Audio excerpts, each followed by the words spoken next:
Hi friends, ഇഷ്ടംമാത്ര serial റിവ്യൂയിലേക്ക് എല്ലാവർക്കും സ്വാഗതം. അതെ, ആരും മറന്നുപോയിട്ടില്ലല്ലോ.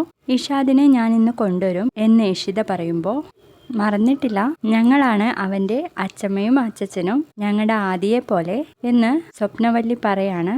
ആദിയെ പോലെയോ? അതാരാ ആദി എന്ന് ഇഷിത ചോദിക്കുമ്പോൾ, അത് പിന്നെ മോളെ, ഇഷാദ് വരുന്നെന്ന് അറിഞ്ഞത് മുതൽ സ്വപ്നത്തിന് ആദിയാണ് എന്ന് പറയാണ് രാമൻ. ഓ, അതാണോ? ഇഷാദ് വരുമ്പോഴേ എന്ത് കൊടുക്കും, എന്ത് കഴിപ്പിക്കണം എന്നോർത്ത് ആദിയാണ് എന്നാണ് സ്വപ്നം പറഞ്ഞതിന്റെ അർത്ഥം എന്ന് രാമൻ പറയാണേ. അതോർത്ത് അമ്മ വിഷമിക്കണ്ട, അവൻ എന്ത് കൊടുത്താലും കഴിച്ചോളും എന്ന് ഇഷിത പറയാണ്. മോനിങ് വരട്ടെ, സ്വന്തം കുഞ്ഞിനെ പോലെ അവനെ ഞങ്ങൾ എല്ലാവരും കൂടി അങ്ങ് നോക്കും. അവന്റെ കുടുംബം തിരിച്ചു വരട്ടെ എന്ന് ഞങ്ങൾ പ്രാർത്ഥിക്കുന്നുണ്ട് മോളെ എന്ന് പറയാണ് രാമൻ. ഞാൻ ആ ചേട്ടനെ എന്ത് വിളിക്കും അമ്മേ എന്ന് ചിപ്പി ചോദിക്കുമ്പോൾ, മോള് ഏട്ടാന്ന് വിളിച്ചോ. ആ ചേട്ടൻ എന്നാ തിരിച്ചു പോവാ? ഇന്ന് സ്റ്റേ, നാളെ തിരിച്ചു പോവും എന്നും പറഞ്ഞ് ചോറുണ്ട പ്ലേറ്റുമായി ഇഷിത എണീക്കുമ്പോൾ, മോളെ അതിങ്ങ് തന്നേക്ക്, അമ്മ കഴുകി വെച്ചോളാം. വേണ്ടമ്മേ, അത് കുഴപ്പമില്ല, ഇങ്ങ് തന്നേക്ക്, എന്നിട്ട് മോള് പൊക്കോ എന്ന് പറയാണ് സ്വപ്നവല്ലി. അങ്ങനെ ഇഷിത ചിപ്പിയെയും കൊണ്ട് റൂമിലേക്ക് പോകുന്നു.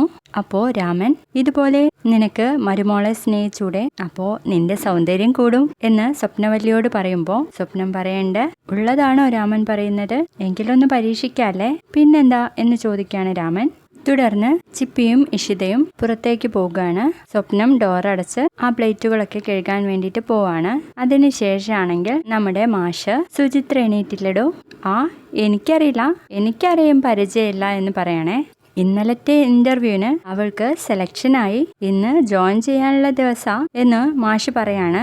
ഇന്നലെ അവൾ ജോലി കിട്ടിയ സന്തോഷത്തിൽ സിനിമയ്ക്ക് പോയി, താൻ വിട്ടില്ലെങ്കിലേ അവൾ ജോലിക്ക് പോവില്ല കേട്ടോ എന്ന് മാഷ് പറയുമ്പോൾ, ഇഷിതയുടെ അമ്മ പറയുന്നുണ്ട്, പോവണ്ട, എനിക്ക് അവളുമായിട്ട് യാതൊരു ബന്ധവുമില്ല, അവള് പോവ് വരെ എന്ത് വേണമെങ്കിലും ആയിക്കോട്ടെ. ഇങ്ങനെ പറഞ്ഞുകൊണ്ടിരിക്കുന്ന സമയത്താണ് ഇഷിത ആ വീട്ടിലേക്ക് വന്നു കയറുന്നത്.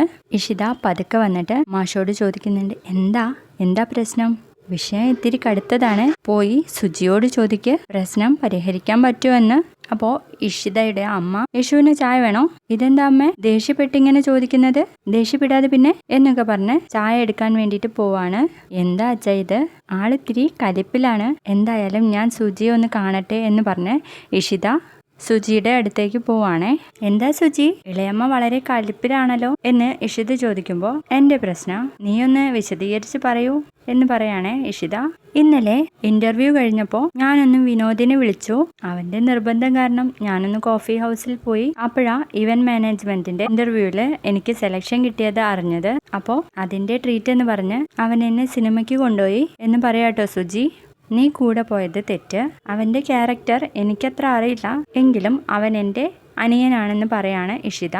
പക്ഷേ നിന്റെ ആരുമല്ല, ആ അതിർവരമ്പ് നീ ലംഘിക്കാൻ പാടില്ലാത്തതായിരുന്നു. എന്നാ നിനക്ക് ജോയിൻ ചെയ്യേണ്ടത് ഇന്നാണ്, എന്നിട്ടാണോ ഇങ്ങനെ പിണങ്ങിയിരിക്കുന്നത്? ഇളയമ്മ എന്നോട് മിണ്ടിയില്ലെങ്കിൽ ഞാൻ ഒരിടത്തേക്കും പോവില്ല എന്ന് സുജി പറയാണേ. എങ്കി വാ എന്നും പറഞ്ഞ് സുജിയെ വിളിച്ചിട്ട് പോവാണ് ഇഷിത.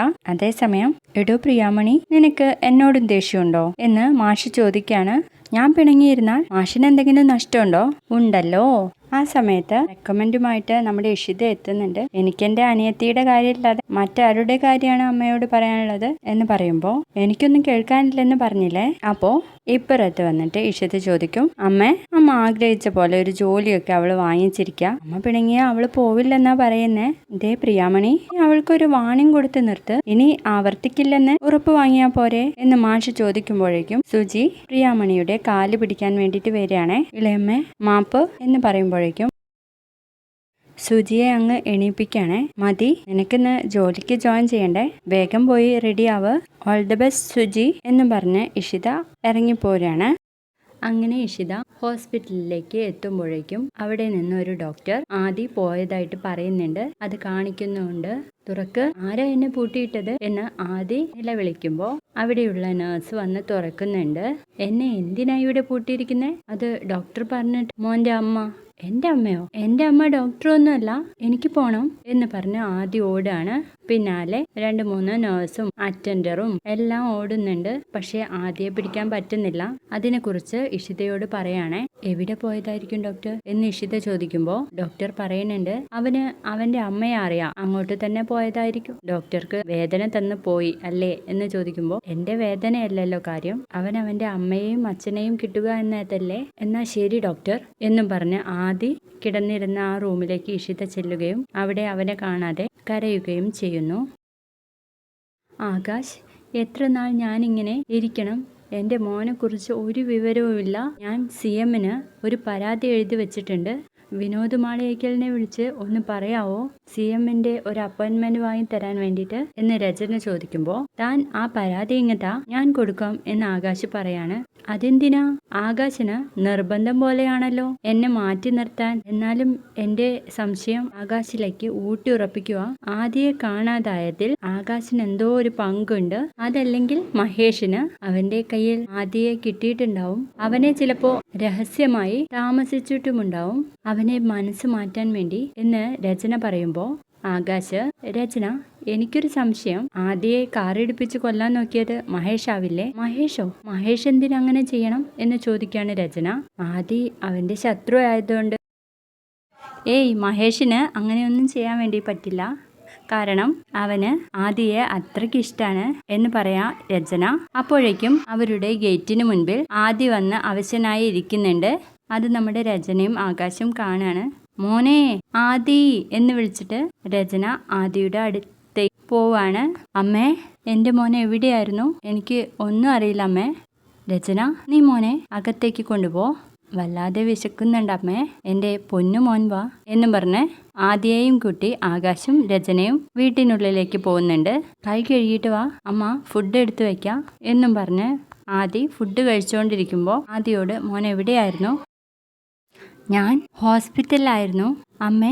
ഞാൻ എന്നാ സ്കൂളിലേക്ക് പോവാൻ വേണ്ടി നിന്നത്? ഒരാഴ്ചയായി മോനെ എന്ന് രചന പറയുമ്പോൾ, ഓ, അന്ന് ആകാശങ്കൾ എന്നെ അവിടെ കൊണ്ടാക്കിയപ്പോൾ ബസ് പോവാൻ ലേറ്റായി. അതുകൊണ്ട് അടുത്ത കടയിൽ നിന്ന് ഞാൻ ചിപ്സ് വാങ്ങി. അപ്പോഴേക്കും ബസ് പുറപ്പെട്ടിരുന്നു. അതിന് പിന്നാലെ ഞാൻ ഓടി. അപ്പോഴേക്കും എന്നെ ഒരു കാർ വന്ന് ഇടിച്ചിട്ടു. പിന്നെ ഒന്നും എനിക്ക് ഓർമ്മയില്ല എന്ന് പറയുമ്പോഴേക്കും ആകാശ് ഇടയിൽ ചോദിക്കുന്നുണ്ട്, മോന് ആ കാറ് ഏതാണെന്നറിയോ? ഇല്ല അങ്കിൾ, ഞാൻ കണ്ണു തുറന്നു നോക്കിയപ്പോൾ ഹോസ്പിറ്റലിലാ എന്ന് പറയണേ. രചന, ഇപ്പോഴേ ഇവനെ എന്തിനാ നീ ബുദ്ധിമുട്ടിക്കുന്നത്? അവൻ ഭക്ഷണം കഴിച്ച് ഒന്ന് ഉറങ്ങി കൂളാവട്ടെ, എന്നിട്ട് ചോദിക്കാലോ എന്ന് പറഞ്ഞിട്ട് ആകാശ് അങ്ങ് പോവാട്ടോ. വീഡിയോ ഇഷ്ടപ്പെട്ടാൽ ലൈക്ക് ചെയ്യുക, സബ്സ്ക്രൈബ് ചെയ്യുക. താങ്ക്